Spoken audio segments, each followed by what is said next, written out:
The rain had stopped an hour before dawn, and Bramfield woke to the smell of wet straw, wood smoke, and crushed apples.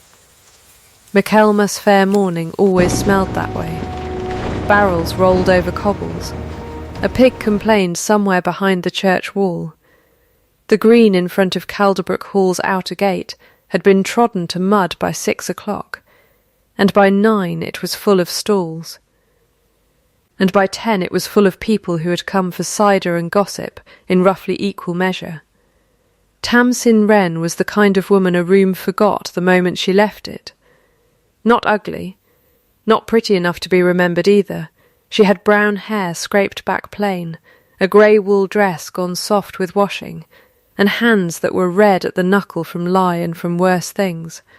She was 25, unmarried, and alone, her mother 11 years dead, and her father 3, and she made her living the way her father had made his, though nobody in Bramfield called it a living to her face.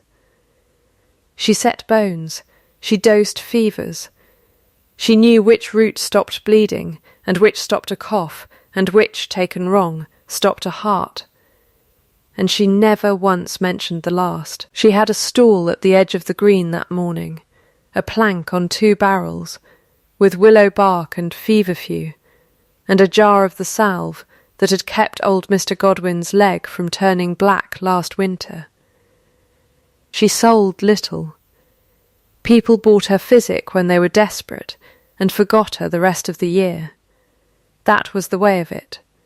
She did not resent it. She had trained herself long ago not to resent much of anything, because resentment showed on the face, and a woman with red knuckles and a dead father's disgrace behind her could not afford a face that showed things. The fair was going to remember this Michaelmas for a different reason before the day was through, though nothing in the smell of wood smoke and crushed apples gave any warning of it yet. If you have not already, take a moment to subscribe to the channel. It costs nothing, and it means the story keeps finding you. Now back to Bramfield, and to the woman at the plank stall who did not yet know what the day had planned for her.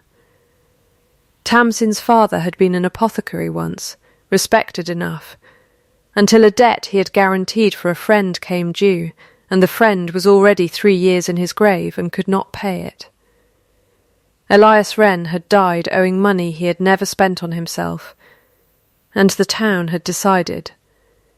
In the quiet, unspoken way towns decide things, that the daughter of a man who died in debt was a woman to be pitied and not trusted. Tamsin had inherited the pity. She had not asked for it, and she did not want it, and she had found, in 5 years of practising her father's trade alone, that the surest way to keep her dignity was to want nothing from anyone at all. She was folding a paper of feverfew for Widowhurst when the carriage came through the fair gate, too fine and too fast for the mud, and scattered 2 boys and a chicken getting to the front of the green. Edmund Cole climbed down from it first.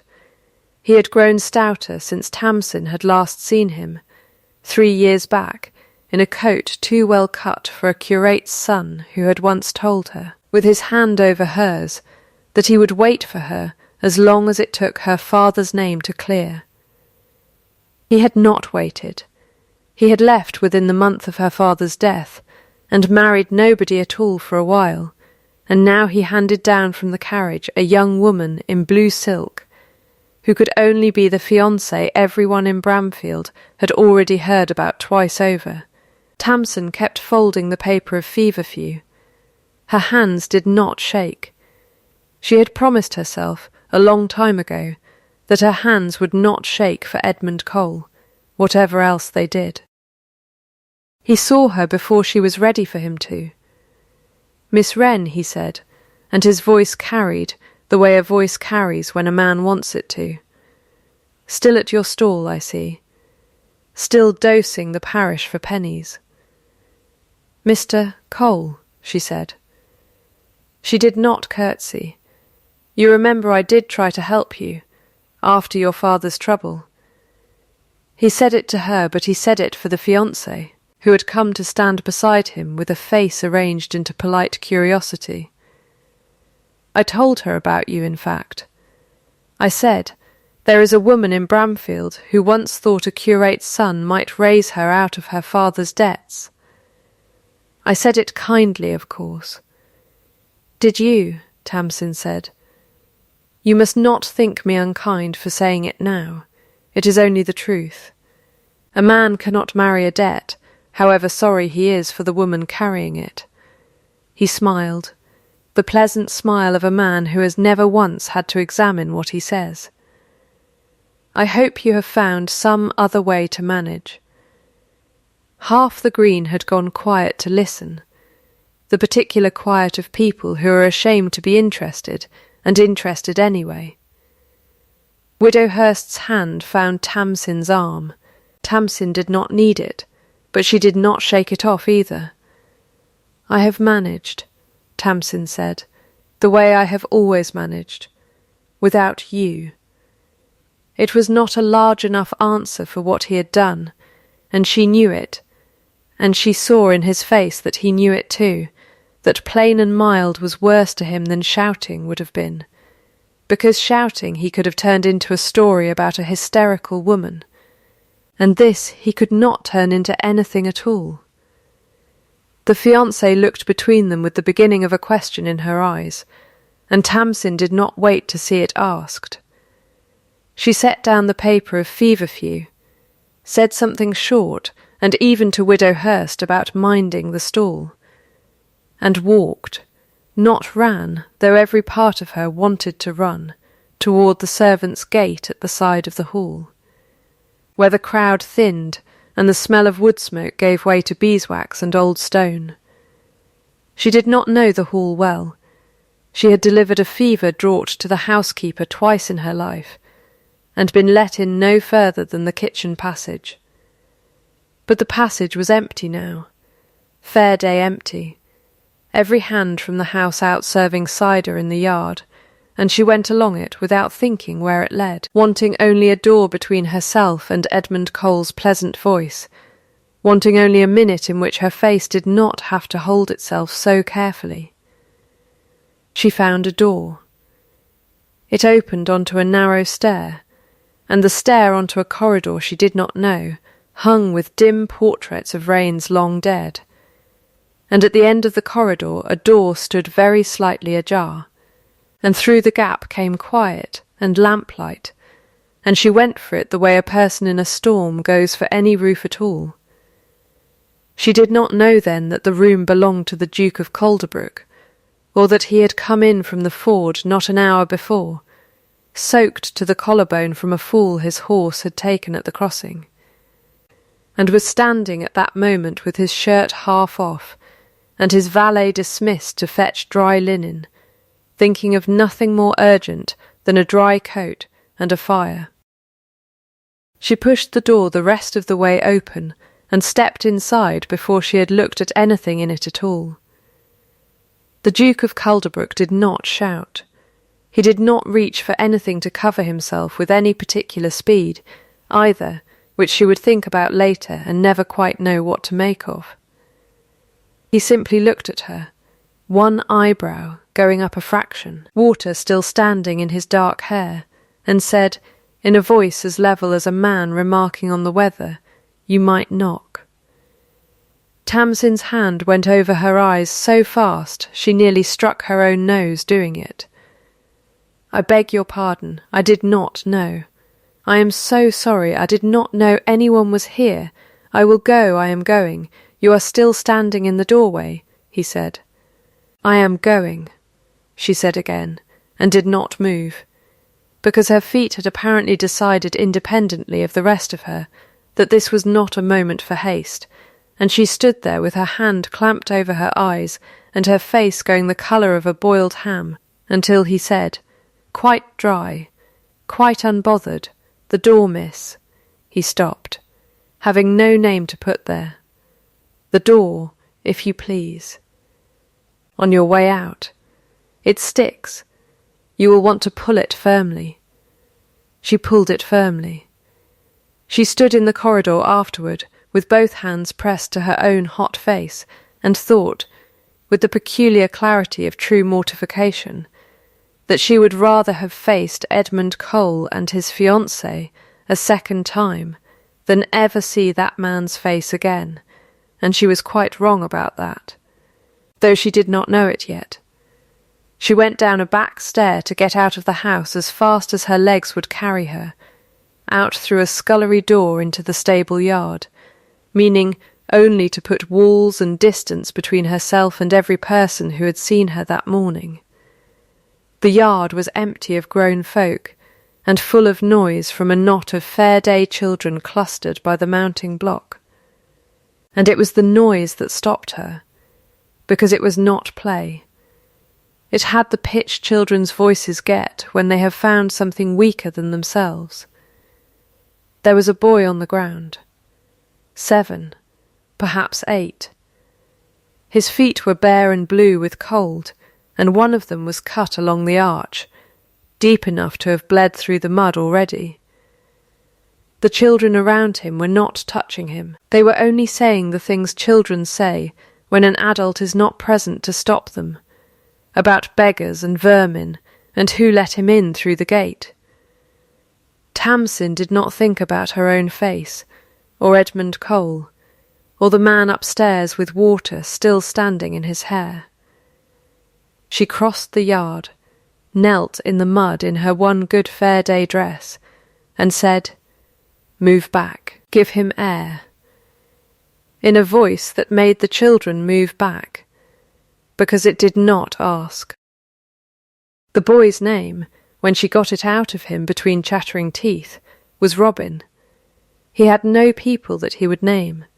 He had walked from 3 parishes over, following the fair the way beggar children follow any gathering large enough to feed them by accident, and he had cut his foot on a broken bottle 2 days past, and it had not been looked at since. It was hot to the touch, and starting to smell wrong at the edges, the particular smell that told Tamsin, who knew such smells the way other women knew the smell of bread, that in another 2 days this boy could lose the foot, or worse. She had nothing with her. She had left her stool, her bag, her simples, all of it on the green, with Widow Hurst.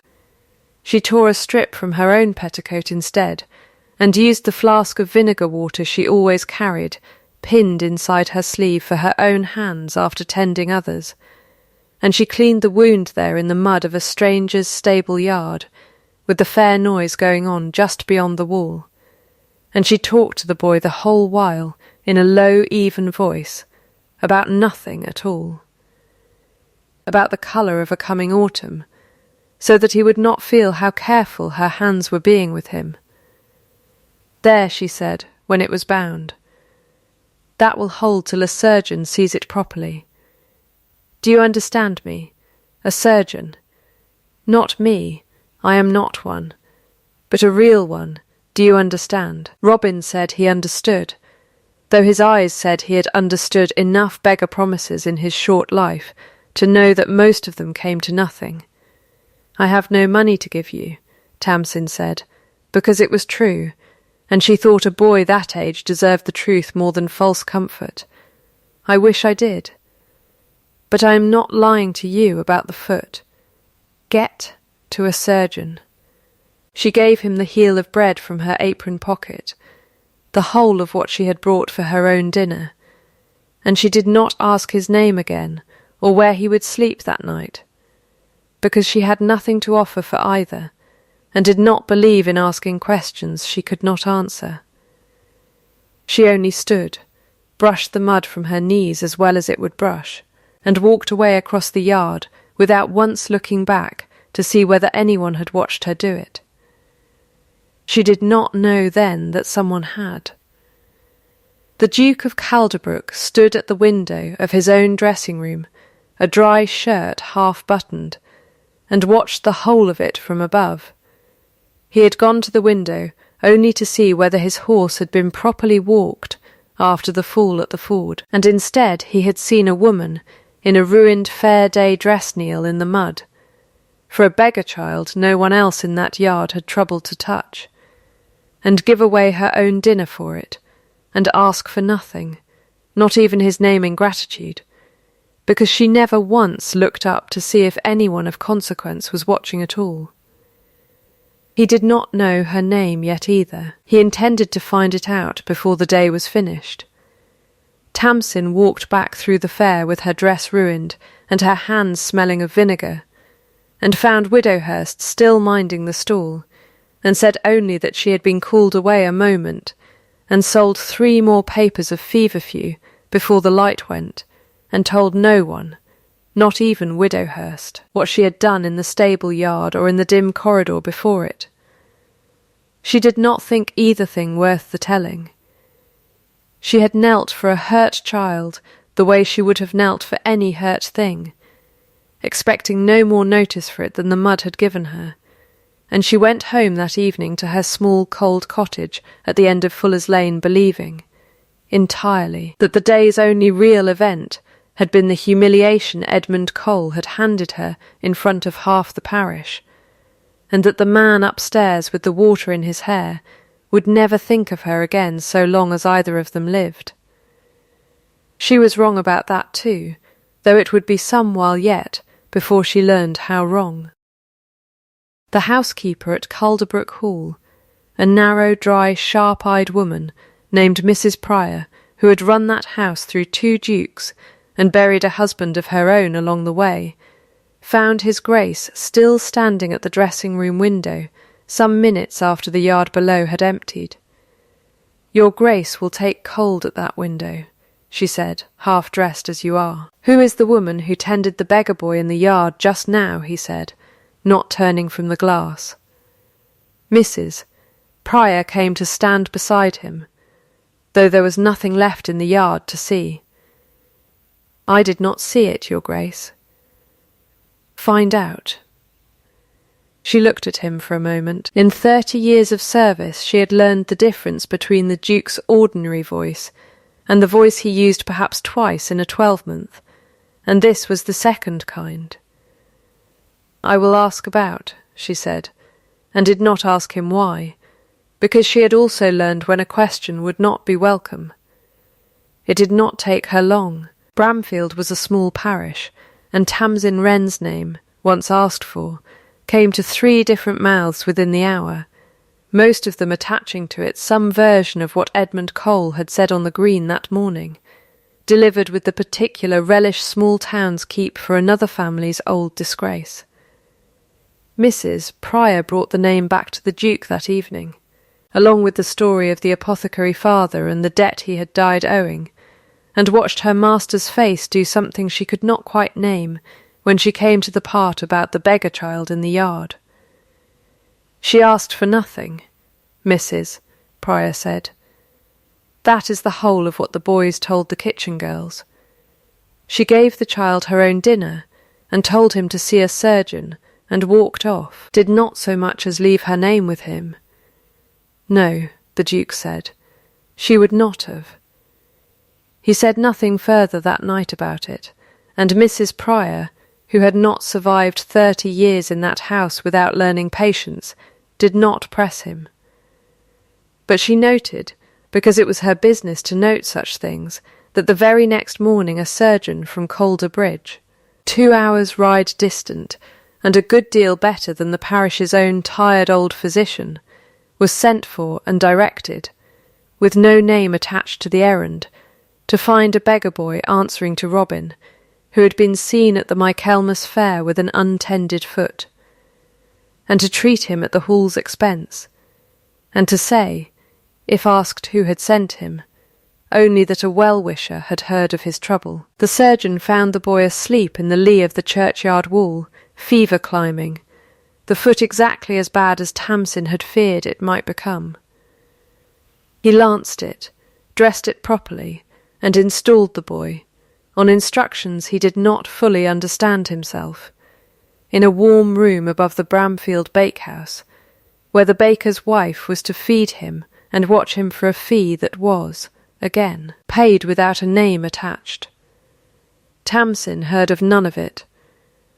She went about her own week the way she always did, mixing simples, mending a farmer's dislocated thumb, saying nothing to anyone about the Duke of Calderbrook, whom she had every intention of never thinking of again as long as she lived, an intention which held for exactly 4 days. On the 5th day, a note came to her cottage on Fuller's Lane, written in a steward's careful hand and sealed with the Calderbrook crest, informing Miss Wren that the Hall's old nurse, Mrs. Otterley, had taken a chill that would not break, that the parish physician was engaged elsewhere, and that Miss Wren's skill in such matters having been mentioned to the steward. Her attendance was requested at the Hall the following morning, her fee to be met in full. She read it twice, sitting at her own scrubbed table with the one candle she allowed herself before bed, and told herself it was only a household short of a doctor and long of gossip about her hands, and told herself, less successfully, that she was not thinking at all about a dim corridor, a half-buttoned shirt, and a dry voice telling her the door stuck. She went the next morning all the same, because a sick old woman was a sick old woman whatever house she lay in, and because Tamsin Wren had never once in her life let embarrassment keep her from a bedside that needed her.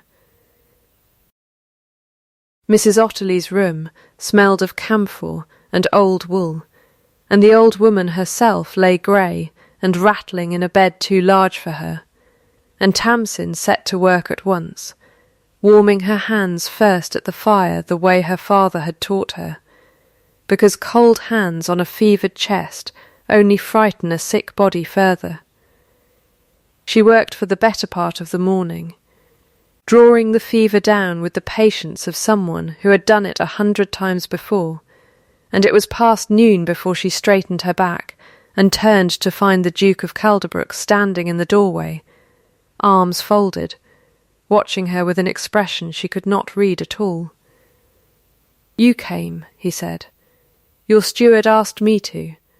I know what my steward asked. I am asking why you came." Tamsin wiped her hands on her apron, buying a moment.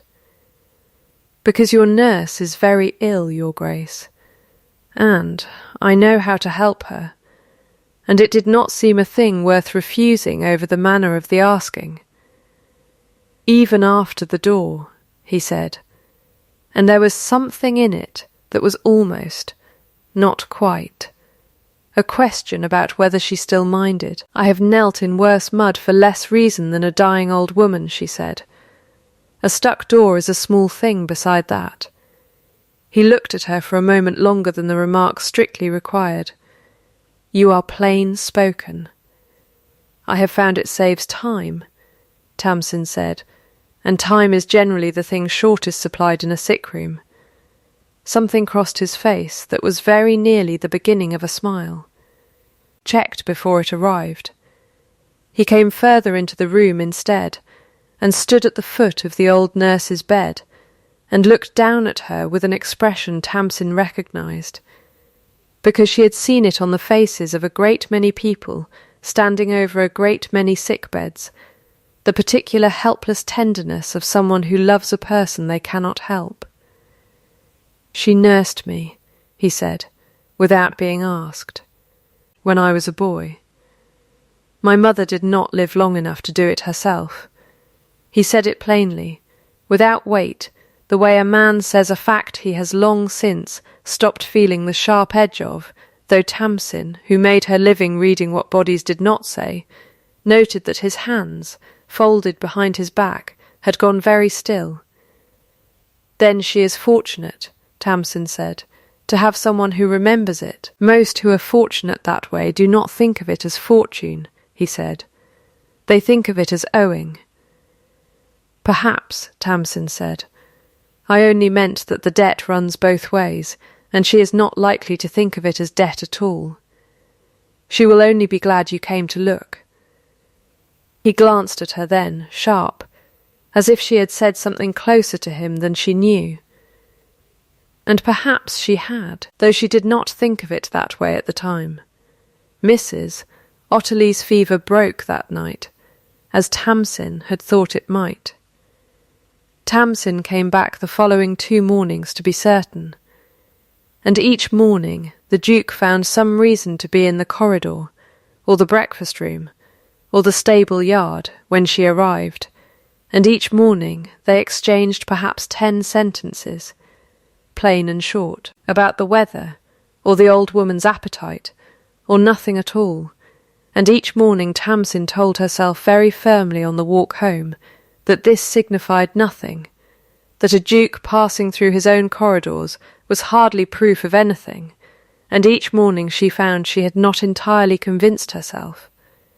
She did not know, on any of those mornings, that a widow 3 streets from her own cottage had received, the same week, an anonymous settlement of a small debt long, owed to her late husband's estate. A debt that happened to be the very one Elias Wren had guaranteed and died still owing. She did not know that the parish register, quietly and without comment, no longer carried her father's name among its unpaid accounts. She did not know that Robin, recovering above the Bramfield bakehouse, had begun to learn his letters from the baker's wife on wages that came from nowhere he could name. She knew none of it, because the Duke of Calderbrook had given very particular instructions, to Mrs. Prior and to his steward both, that none of it should ever carry his name. "You might simply tell her, Mrs.," Prior said to him once, dry as ever, setting down his supper tray with more force than the plate strictly required. "Women are not, on the whole, offended to learn a debt has been settled. She would refuse the surgeon's help for the boy if she knew whose purse paid for it," the Duke said. "She would call it charity, and she does not want charity. She wants nothing owed either way. I have watched her turn down a farmer's shilling for setting his thumb, because he offered it in front of his wife, and she thought he only paid to be seen paying. So you will go on paying in the dark forever, Mrs., Prior said, and let her think the world simply grew kinder around her by accident. For now the Duke said, "Yes, Mrs." Prior said nothing further, though she watched her master rather more closely after that, and noticed, with the particular satisfaction of a housekeeper who has waited a long while to see her master notice anything at all, that he had begun, very slowly, to smile at things that were not especially funny. Whenever a message came up from the village mentioning Miss Wren by name.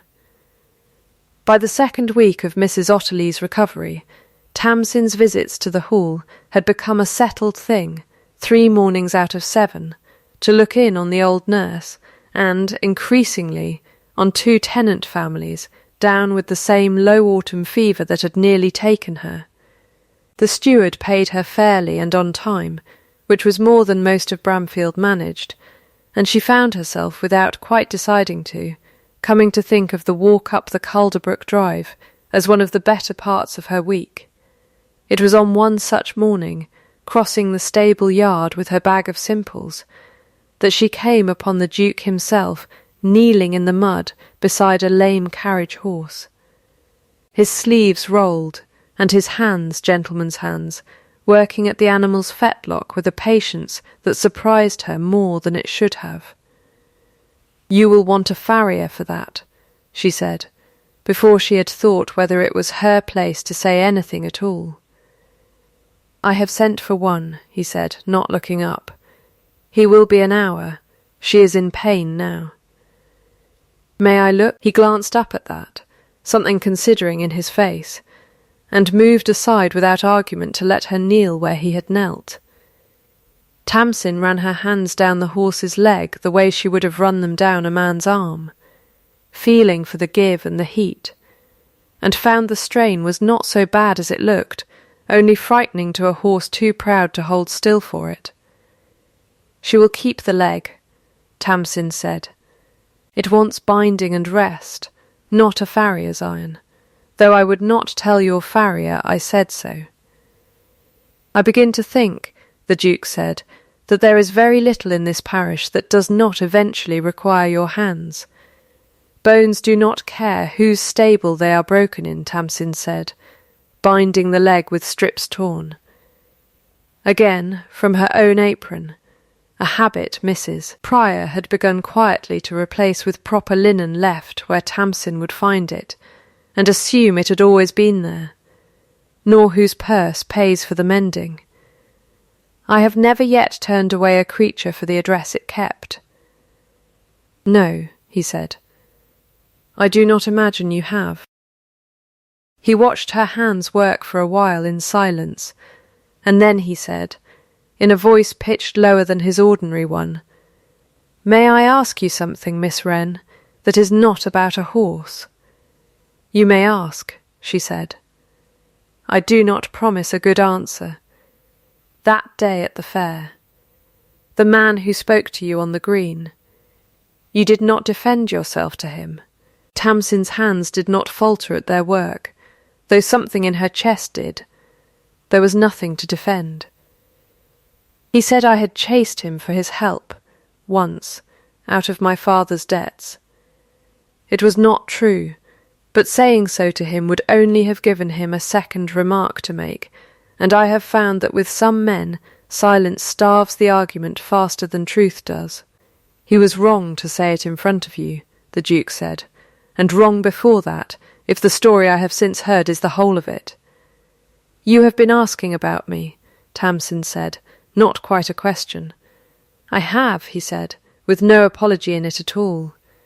I find I want to know the character of anyone who tends the people in my care.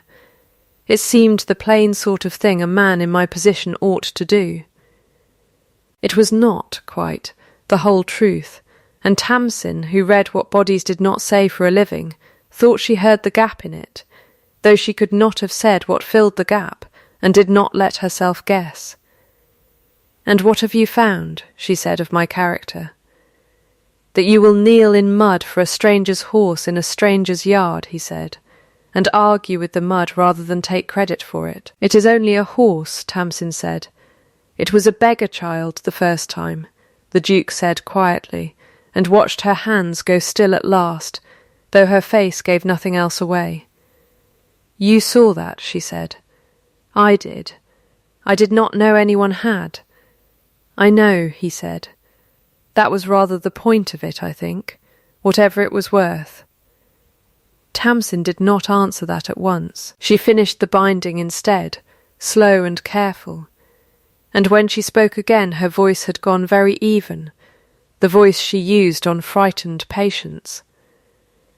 "It was worth nothing to be seen or not seen, Your Grace. I would have done it whether the whole parish stood at the window or none of it. That is not humility.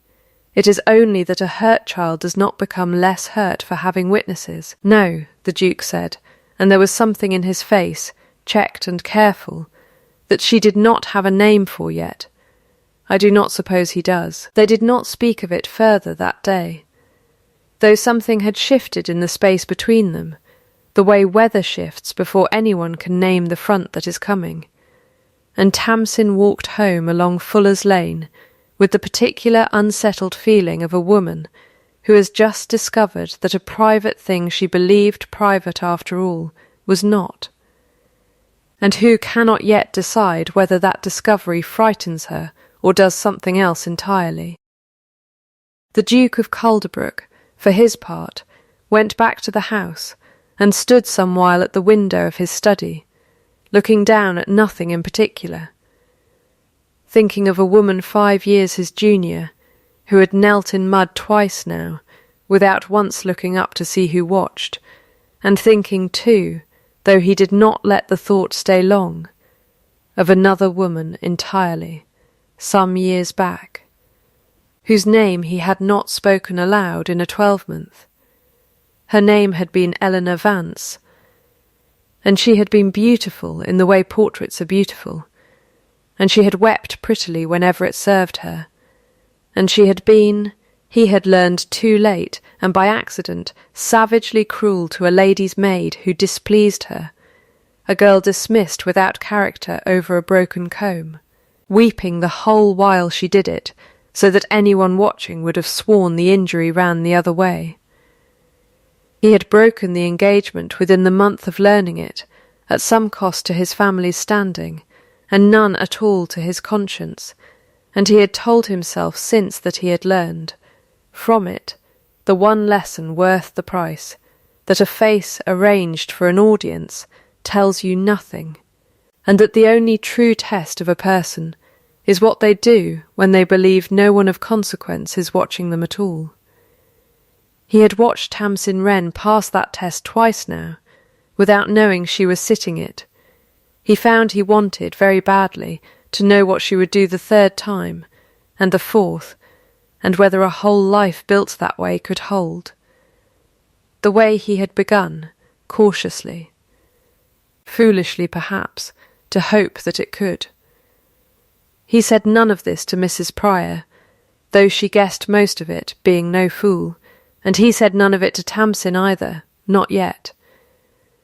Because the shape of what he wanted to say had not finished forming, and because there was, standing between him and the saying of it, a woman he had not yet reckoned with, his cousin, Lady Cordelia Vane, who had run his household society since his mother died, and who had her own very fixed ideas about what a duke owed his name. Lady Cordelia arrived at Calderbrook Hall on the last day of October, in a carriage a size larger than the house strictly required, and brought with her the particular chill that a certain kind of relation brings into a room merely by entering it. She was handsome in a hard, finished way, with a laugh like a small bell struck exactly 3 times, always the same 3 beats, and she had come, she announced over the first evening's supper, to see her cousin settled before the season turned, because a duke without a duchess by 32 was, in her considered opinion, a duke inviting talk. There is a Miss Bellamy, she said, newly arrived in the county, £20,000 if she is a farthing, and not, I am assured, entirely without looks. I have already written to her mother. I am obliged to you, the Duke said, in the flat tone he kept for exactly this subject, and equally uninterested. You cannot go on nursing your grievance against poor Eleanor Vance forever, Nathaniel. It has been 2 years. I have no grievance against Eleanor Vance, he said. I have an opinion of her, formed on evidence, and it has not changed because time has passed. Time does not unhappen a thing. Cordelia's bell laugh sounded, 3 beats precisely. How very grim you have become.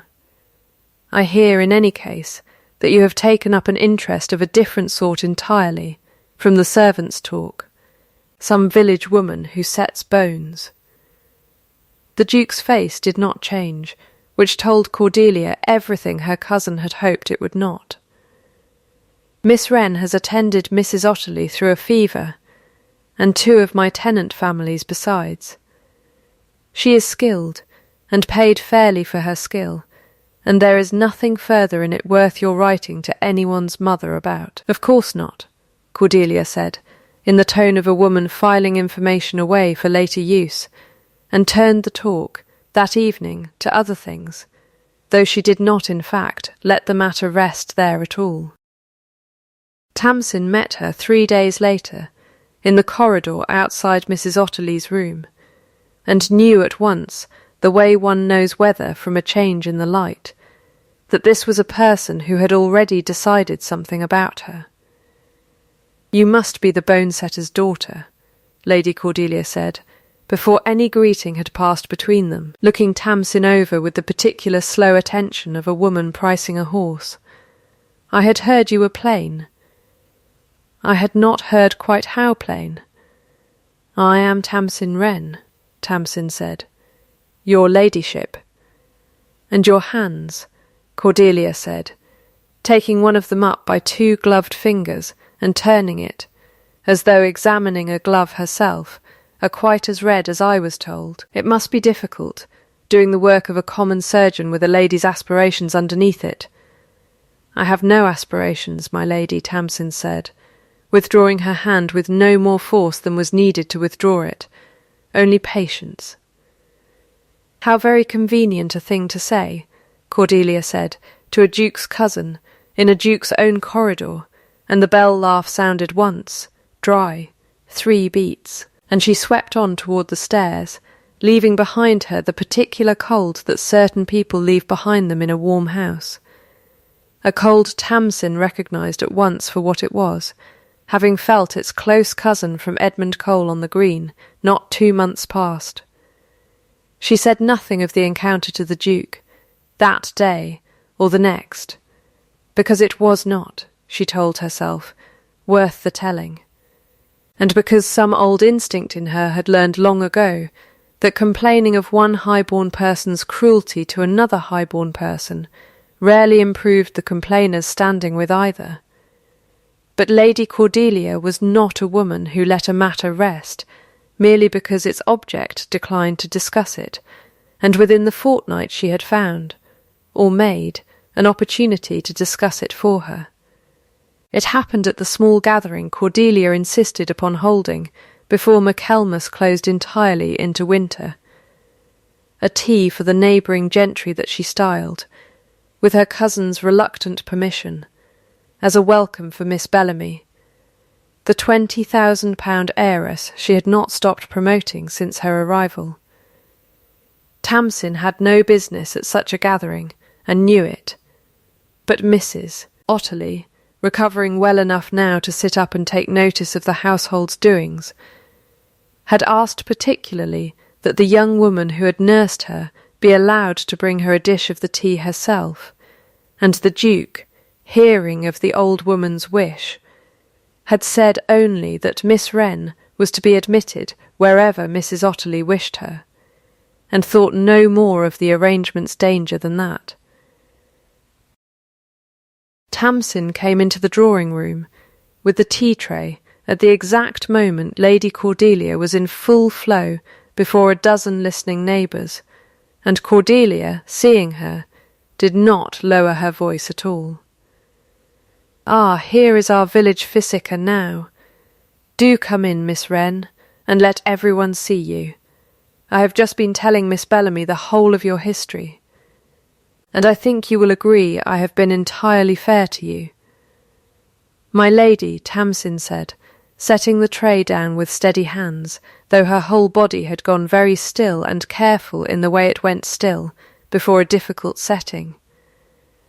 Her father, Cordelia said, to the room at large, died owing half of Bramfield money he never had the decency to earn honestly, and there was a young man, was there not, who very sensibly declined to marry into that debt, though I understand he was cruel enough about the declining to make quite a scene of it at the fair.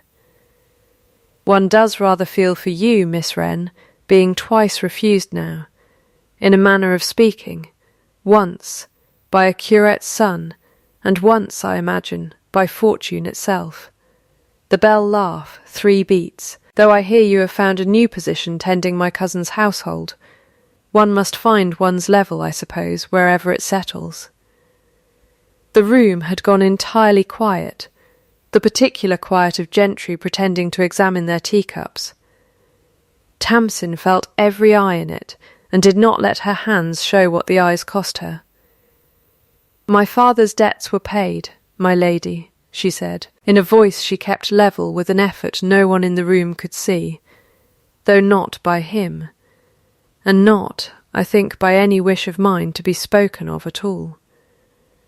As for my position here, I tend the sick because I am able to, and I am paid for it because that is honest, and I have never yet found either fact a matter for shame, whatever anyone finds convenient to say of it over tea. "How very composed you are," Cordelia said, "for a woman with so little to be composed about." "Fair is not the same as kind, my lady," Tamsin said. "There is a difference. I have found, in my trade, that the two are very often mistaken for each other by people who have never had to want for either.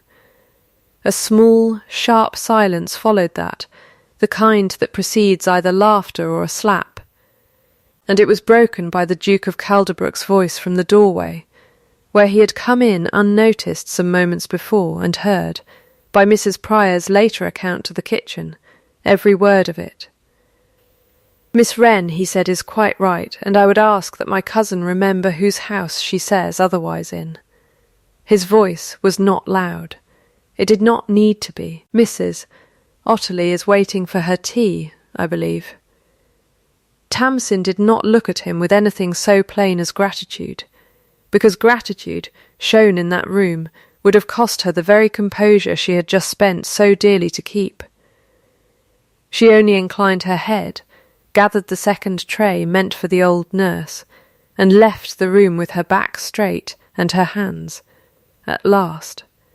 Once the door had shut behind her, shaking very slightly, which she allowed, alone in the corridor, for exactly the length of 10 breaths, before she stopped them. Lady Cordelia did not raise the matter again that afternoon, but she was not by any measure finished with it, and the Duke, watching his cousin's face across the tea-table for the remainder of that visit, understood that he had made. In defending a bone-setter's daughter in front of Miss Bellamy and half the neighbouring gentry, an enemy considerably more determined than he had troubled to make of her before. He went to find Tamsin before she left the grounds that day. He found her in the stable yard, gathering her bag, her composure fully restored on the surface, though he had learnt enough of her by now to read the smaller signs underneath it. "I am sorry," he said, "for what my cousin said. You need not be, your Grace. It is not your tongue that said it. It is my house that let her say it in," he said. "That is close enough to my fault for me to own it."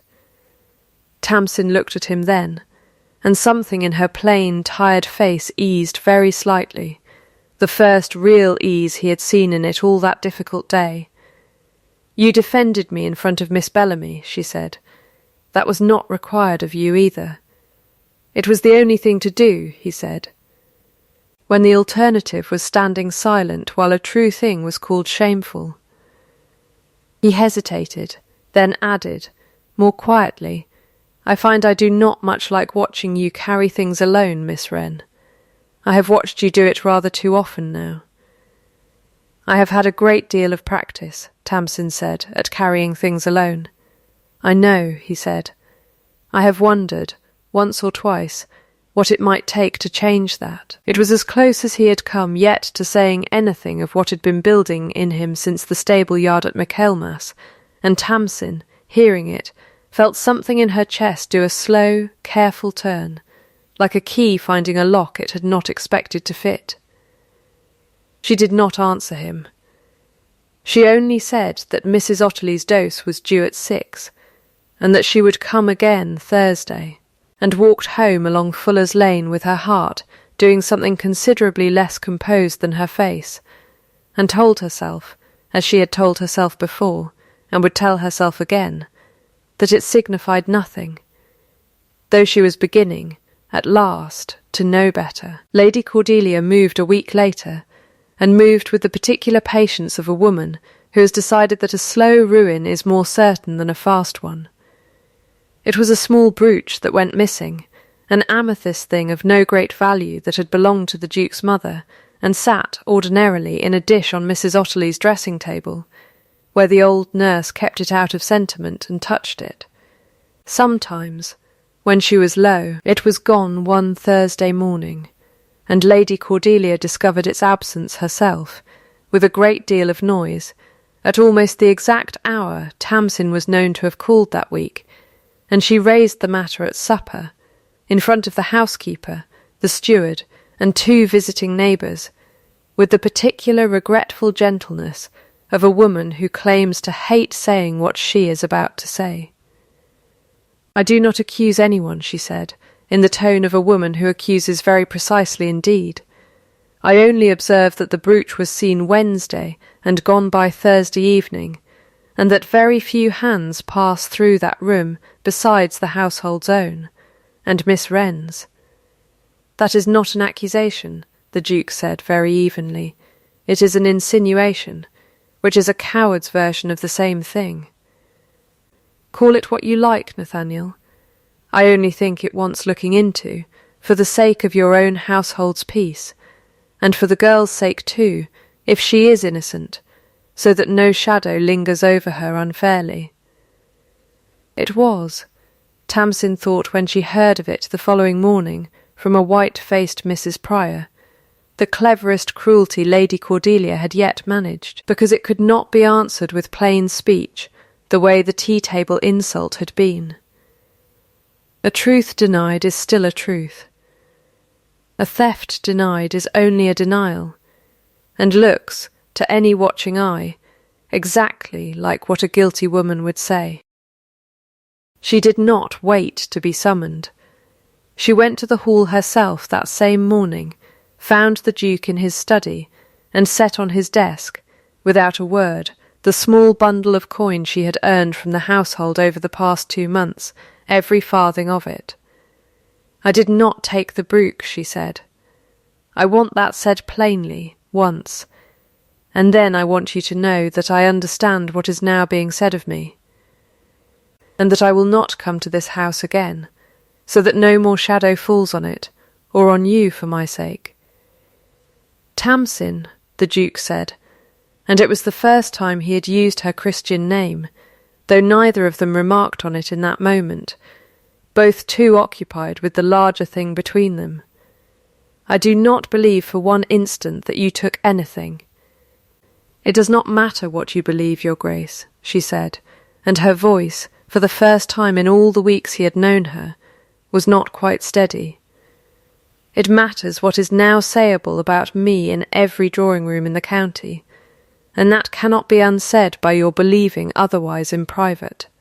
I have spent 5 years building a name plain enough that no one could accuse it of anything worse than poverty. I will not spend the little that is left of it defending myself against your own cousin in your own house." "Let me find the brooch," he said. "Give me a week." "I cannot give you anything," Tamsin said, "because I have nothing left to give that has not already been talked over at somebody's tea-table. I am sorry. I have liked this work.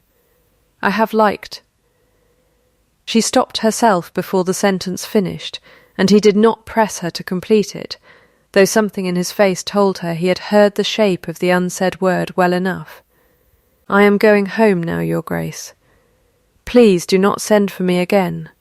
She left the coin on his desk and walked out of Calderbrook Hall, with her back straight and her composure held together by nothing but long habit, and she did not weep on the walk home, though she wanted to, badly, in a way she had not wanted to weep in a very long while. And when she reached her cottage on Fuller's Lane, she sat a long time at her scrubbed table with the one candle unlit, in the grey afternoon light, thinking that she had been a fool to let herself hope for anything more than the plain lonely life she had built for herself, and that the sooner she remembered that, the less this would hurt. She did not go back to Bramfield's Green either, for some days, because Edmund Cole's fiancé had by then heard the story of the missing brooch second-hand, and improved upon it in the retelling, and Tamsin found she had not the strength that week to stand at her stall and hear her own name handled by strangers, as though it belonged to them and not to her.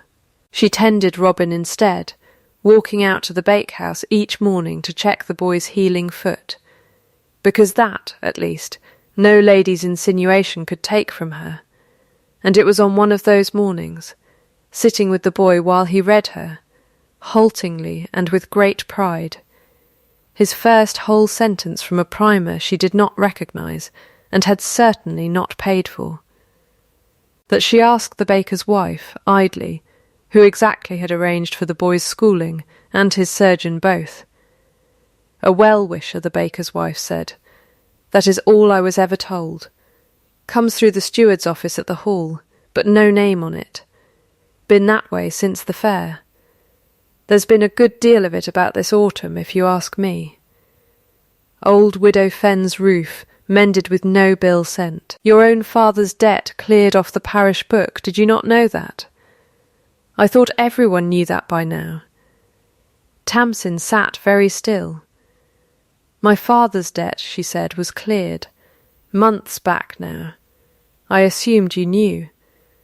I did not know, Tamsin said, and something that had been sitting cold and settled in her chest since the brooch began, slowly, to shift.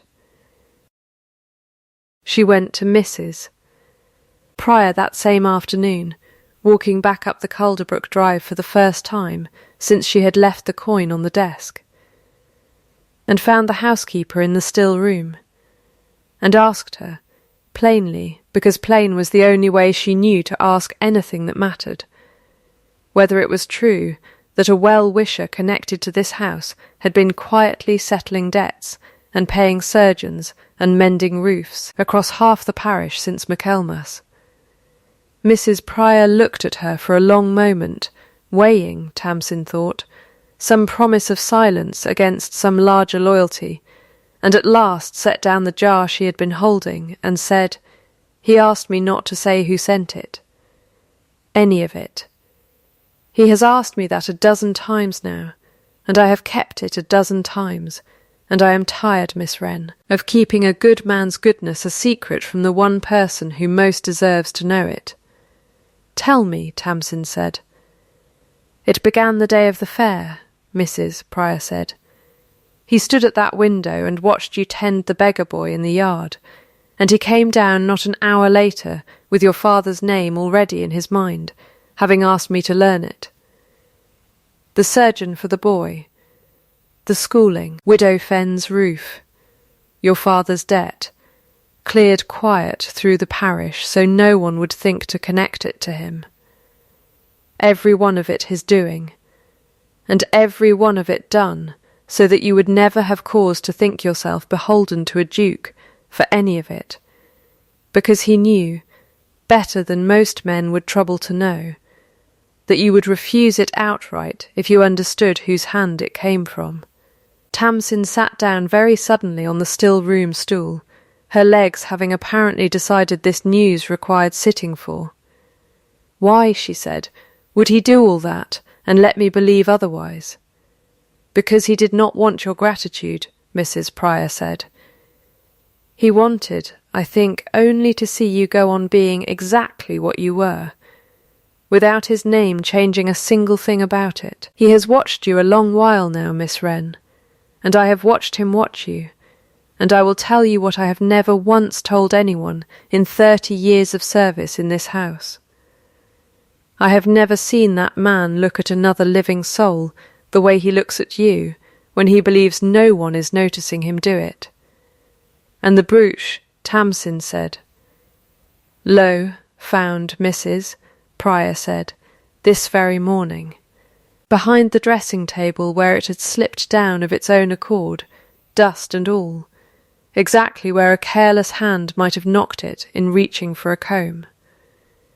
Lady Cordelia's own maid found it, in fact, and Lady Cordelia has since taken herself off to her sisters in something considerably less than her usual composure, having been asked, plainly, by his Grace, not to return to Calderbrook until she had learned to speak of the household's guests with more care than she had shown one of them.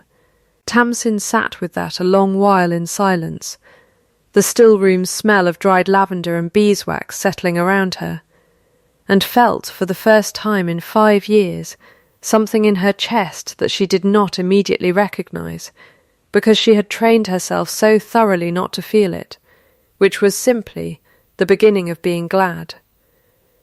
She did not go to find him that same hour. She walked home instead, along Fuller's Lane in the last low light of an autumn afternoon, and sat a long while at her own table, thinking through everything Mrs. Prior had told her, turning it the way she turned a badly set bone, before deciding how to break and reset it properly. And she understood, slowly, that what she felt was not only gladness, but something closer to grief.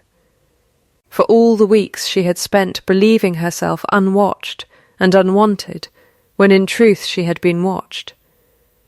All along, more carefully and more kindly than anyone had ever watched her in her life.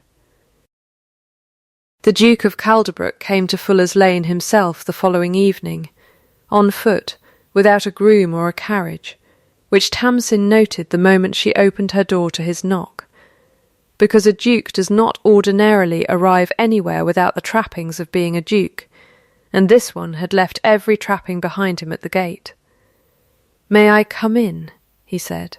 "Or say what I have come to say from the doorstep, if you would rather. I will not press either way." "Come in," Tamsin said. "It is cold, and there is a fire." Her cottage was one room and a loft, scrubbed clean but poor in every visible particular, and he stood in the middle of it with his hat in his hands, like a man who did not quite know what to do with himself in a room this small, and Tamsin, watching him, found she was no longer frightened of him at all, only curious, in a way that had a great deal of tenderness folded into the curiosity. "Mrs. Pryor told you," he said. "It was not a question. She did. I asked her not to. I have been asking her not to for 2 months. She said she was tired of keeping a good man's goodness a secret from the one person who most deserved to know it." Tamsin said, "I think she was right to stop." He set his hat down on her table carefully, as though it were something that might break. "I want to tell you the whole of it myself if you will let me, and not second-hand through Mrs. Pryor, however rightly she spoke." "Tell me," Tamsin said, and sat, and after a moment he sat too, across her own small scrubbed table, in the one good chair her father had left her. "I watched you from the dressing-room window, the day of the fair," he said, "after the door. I had gone to see to my horse, and I saw you cross the yard instead, and kneel for that boy, and give him your own bread, and never once look up to see if anyone watched you do it. I have thought of very little else since. I do not say that to flatter you. I say it because it is true, and because I have found in 33 years that it is exceedingly rare to meet a person who is exactly the same, whether they believe themselves watched or not. I wanted to see who you were when you did not know a duke was looking. That is the only test I have ever trusted, since I learned, the hard way, that a face arranged for an audience tells a man nothing true at all. Eleanor Vance," Tamsin said, quietly, because Mrs. Pryor had told her that much too, in the still-room, as part of the whole plain accounting. "Eleanor Vance," he agreed, "who wept beautifully in front of me, and was cruel to a servant the moment she believed herself unwatched. I broke that engagement the same week I learned of it, and I told myself afterward that I had learned my lesson and would not be fooled again by any face, however pretty its performance.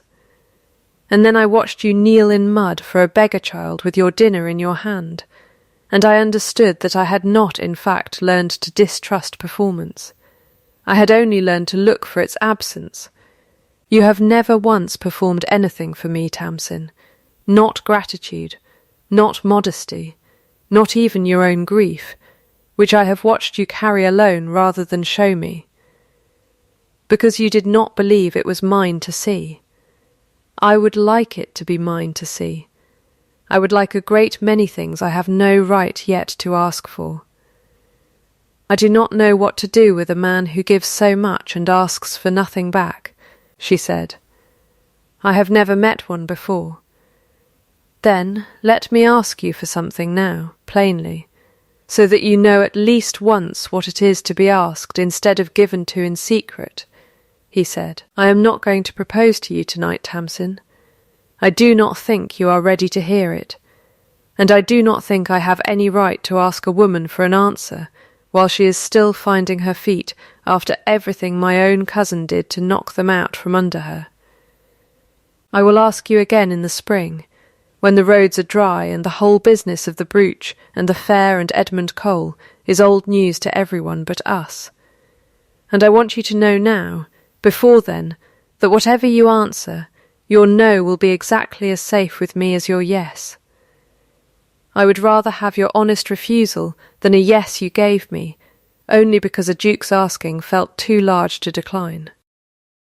Tamsin looked at him a long moment across her own small table, in her own small cottage, by her own small fire, and felt something in her chest ease all the way open at last, the way a held breath finally lets go. "You are asking me to choose you," she said, with nothing pressing me toward it. "I am asking you to choose me at all," he said, "or not, freely, in your own time, because I have watched enough of what pressure does to people who cannot afford to refuse it, and I will not be one more pressure in your life, Tamsin Wren. Not ever." She did not answer him that night, because he had asked her not to, and because some part of her still wanted to sit a while longer with the strange new fact of being wanted this plainly, this patiently, before she let herself say anything back. But she rose when he made to leave and walked him to her door, and there in the doorway, with the cold coming in and the fire at her back, she reached for his hand bare, without asking, and held it a moment in both of hers, red knuckles against his own scarred ones, and said only, "Thank you for telling me yourself," and he said, "Thank you for letting me," and they stood there a moment longer in the doubled thanks, each grateful to the other for the opposite thing, before he stepped out into the dark and walked the long road back to Calderbrook alone, considerably lighter than he had come. Winter passed slowly, the way winters do when a person is waiting for something, and Tamsin went on with her simples and her bones and her mornings with Robin's primer, and the Duke went on with his tenants and his accounts, and they met, as often as decency and distance allowed, in Mrs. Otterley's room, or the stable yard, or once at Bramfield's little church, where he sat 3 pews back and did not once look at her during the sermon, though she felt the whole of it as plainly as if he had. Edmund Cole married his heiress that same winter, quietly, in a neighbouring parish, and Tamsin heard of it from Widow Hurst without feeling anything worse than the mild relief of a chapter closed. Lady Cordelia did not return to Calderbrook that season at all, having found, in the wake of the brooch, that her welcome there had grown considerably thinner than her fortune could easily forgive, and word reached the Hall by spring that she had removed herself to Bath entirely, where a duke's cousin without a duke's patience for her could still, at least, be a woman of some consequence among strangers. The roads dried in April as he had said they would, and the Duke of Calderbrook came again to Fuller's Lane, this time in daylight, and found Tamsin in her own dooryard with her sleeves rolled, hanging linen in a wind that smelled of new grass and turned earth. "You said you would ask again in the spring," she said, not turning from her work at first. "I am asking," he said. She finished pinning the last sheet before she turned to him, because some things, she had found, went better said with the hands occupied and steady, and when she did turn, she saw that he had brought nothing with him, no ring, no speech prepared on paper, only himself, standing plain in her dooryard the way he had stood plain in her cottage all winter, asking for nothing he had not earned the right to ask for. "I love you for exactly what I have watched you be, when you believed no one of consequence was looking," he said. "Not for the beggar boy, though I loved you a little for him too. Not for your hands, though I love those as well, every mark on them. I love you because you have never once, in all the months I have known you, told me anything but the truth, even when the truth cost you dearly, and I have met a great many people in my life who could not say the same, and none of them wore red knuckles or a mended dress while they lied to me so beautifully. I want to marry a woman who will tell me the truth for the rest of my life, plainly, the way you have always told it to me. I do not want a duchess who performs. I want you. I will set one condition, Tamsin said, before I answer. Name it. You will never again hide a kindness from me the way you hid it this winter. I understand why you did it. I have even come to be glad of the manner of it, since it taught me something true about you I might never have learned another way. But I will not spend a marriage discovering my own husband's goodness second-hand from a housekeeper. If you mean to be kind to me, or to anyone I love, you will tell me so, to my face, and let me thank you properly, even if thanking makes you as uncomfortable as it makes me. Agreed, he said, though I reserve the right to be very bad at it at first. I expect nothing else, Tamsin said, and something in her face, at last, broke open into the beginning of a smile she had been keeping carefully in check for months. Yes, she said, it is the only word I need to give you. Yes, he crossed the small distance between them and took her hand, and drew off her glove himself, finger by finger, slow and careful, the way she had drawn strips of linen from her own petticoat that first day in the stable-yard, and pressed his mouth once, lightly, to her bare and red-knuckled palm, and said nothing further, because nothing further needed saying, and the wind went on turning the hung linen behind them, and a rook somewhere over the churchyard called once into the new spring air, and settled. They were married that summer, quietly, in Bramfield's small church, with a wedding a duke's rank made grand only in the number of carriages that lined Fuller's Lane, and not in anything Tamsin herself asked for. Mrs. Otterly sat in the front pew, in a chair carried especially for her, and wept without shame through the whole of it, and Mrs. Prior stood at the back, and did not weep at all, though she dabbed once, briskly, at her own dry eyes, and told anyone who asked that it was only the church's poor ventilation. Robin, grown taller and steadier on 2 good feet, stood as near the front as a beggar-turned-scholar boy was ever likely to stand at a duke's wedding, and read, when asked, the whole of the parish register entry in a clear, proud voice that made the vicar smile.